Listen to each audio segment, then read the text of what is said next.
Hello friend, কেমন আছো তোমরা সবাই? আমরা তো ভালোই আছি।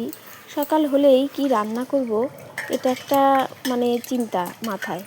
তো আজকে আমাদের বাজার থেকে এনেছে পার্শে মাছ।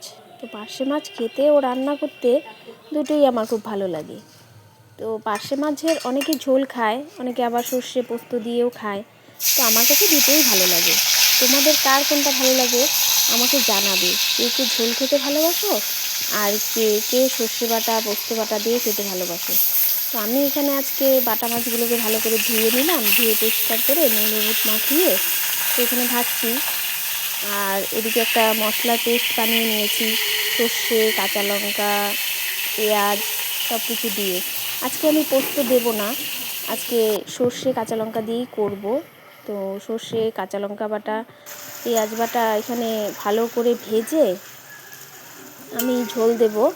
তো ঝোল দেওয়ার আগে একটু মশলাটা নাড়াচাড়া করে নিচ্ছি, কারণ একটু ভাজা ভাজা না করে নিলেও ভালো লাগে না। তো একটু ভাজা ভাজা করে নিয়ে তারপরে আমি মাছের ঝোল দেব।